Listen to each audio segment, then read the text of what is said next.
Hello, my name is Zara Andrews, and I am going to be reviewing Kiki's delivery service today. And if you hear my dog barking, she's not shutting up today. She didn't shut up yesterday either, so that's fucking great. Yes. Before I get into the main analysis, I just want to give some main important facts about Kiki's delivery service and the movie itself.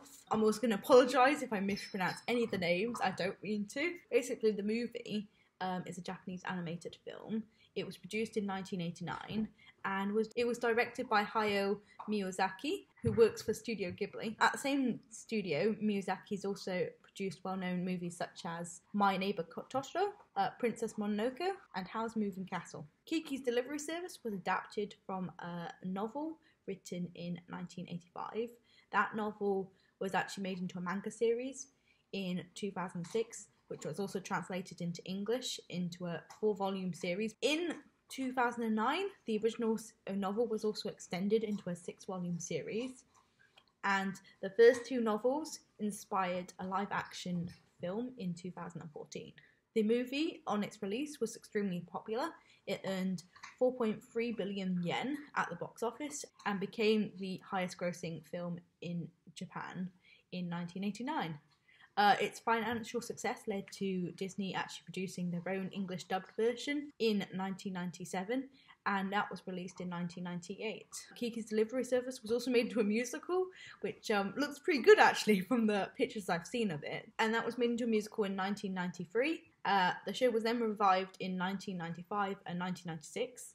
And in 2017, there was a separate musical made that basically developed on the shows that were done before. Now I just want to talk the plot, just so you can get an overall idea of what's happening in the film, so it doesn't seem like completely random. Kiki's delivery service focuses on Kiki, a 13-year-old witch in training. Basically, it's the witch custom there that they have to leave home for a year as part of their training to learn what they're going to specialise in. Kiki leaves home with her black cat Gigi and eventually finds a town by the ocean where she decides to settle down. While searching for somewhere to live, Kiki meets Tombo, a geeky boy who is obsessed with aviation and admires Kiki for her ability to fly. Kiki then also is just struggling basically to find somewhere to live, and eventually comes across Osono, a baker, and she offers her a place to live and helps Kiki set up her own delivery service so that she can deliver her own goods and make money to live on. Kiki faces major challenges after this, as her first delivery goes quite badly, but she does meet an artist in the woods called Ursula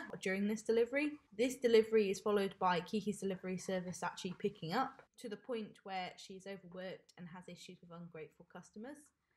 Later in the movie, Kiki accepts an invitation from Tombo to go to a party, but is unable to attend it due to a delivery.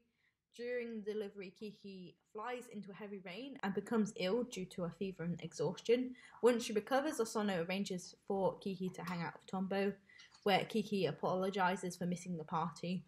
Tombo then takes Kiki for a test ride on his flying machine he has been working on, leading Kiki to basically warm up to him.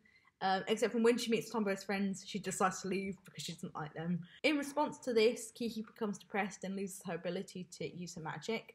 As part of this, Kiki is no longer able to talk to Gigi, her black cat, leading him to break away from Kiki and to fall in love with a white cat called Lily, who's adorable. I will put a picture in, hopefully. Kiki's loss of magic also means that she can no longer fly, forcing her to shut down her delivery business. Kiki then gets a surprise visit from Ursula, who invites her to come stay with her for a while in the woods. During this stay, Ursula suggests that Kiki is suffering from a form of artist block and suggests that if Kiki can find a new purpose, then she will regain her powers. While visiting someone who was once one of her customers, Kiki witnesses an airship accident on television, which leads Tombo to be hanging from one of the drifting vessel's mooring lines. Kiki is then able to regain her magical abilities and rescue him by flying. As a consequence of this, she regains her confidence and resumes her delivery service, writing to her mum saying that her and Gigi are happy. I mean, Gigi's just had kids, so he's fantastic right now. He's in love, he's got kids. Kiki's a bit more... Kiki's not, definitely struggling a bit more. So, why am I talking about Kiki's delivery service? So, every single time we used to watch... Me and my sister used to watch Lion King on video quite regularly. because that was literally her favourite movie. And we had a big thing, like we had a big argument because she used to have the video record, the cassette player that used to be hers, but the TV was mine. But because of that, we basically had to watch her videos all the time because otherwise we weren't like going to be able to watch anything. Yeah. So basically, me and my sister, we'd have to watch Lion King every single day because that was what my sister wanted, and I was not allowed to choose what I wanted to watch. And every single time we watched Lion King, like a trailer of Kiki's Delivery Service would come up. Cue the trailer coming in now. Fly. The award-winning enchanting tale, Kiki's Delivery Service. My heart is ready to beat. I can feel the wind underneath my feet. The story of a young girl Kiki! In order to be a good witch, I have to train a year away from home. finding her place in the world. Wow, this is just the kind of place I've always imagined. Buzz! You okay back there? Fine. Making new friends. When you fly, you rely on what's inside of you, don't you? We fly with our spirit. And learning what it takes to be her own witch. Maybe I have to find my own inspiration. It's the movie critics are calling gorgeous. Up in the air! One of the most beautifully animated films ever made. Let's go! And a bewitching, heartwarming family film. Here we go!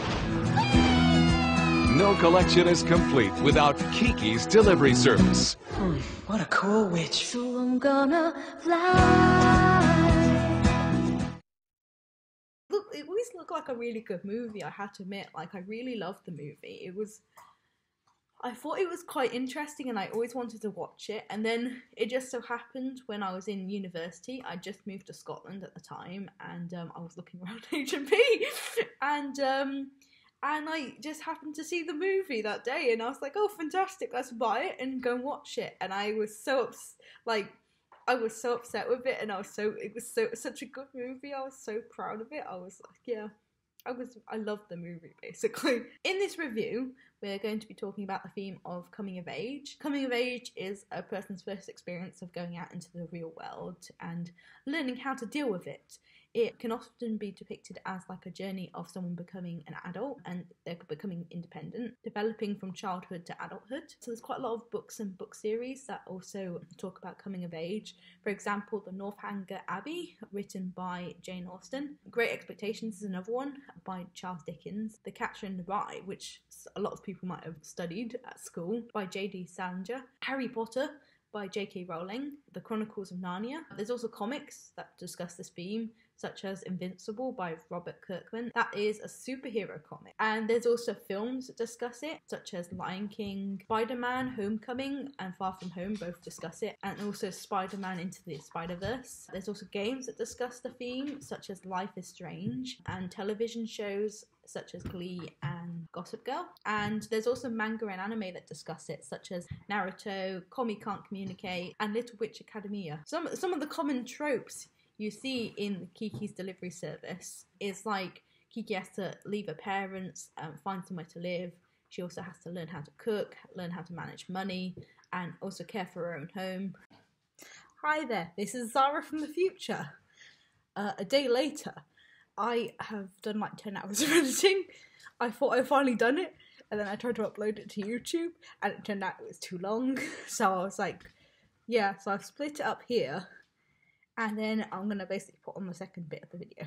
Okay, enjoy. Have a good time. Yeah, Matty seems to have just finally gone crazy again. Like, had a great day where she was just quiet. And then she's, as soon as I started trying to record again, she's like, what's happening here? Anyway, hope you enjoyed the part 2. Bye.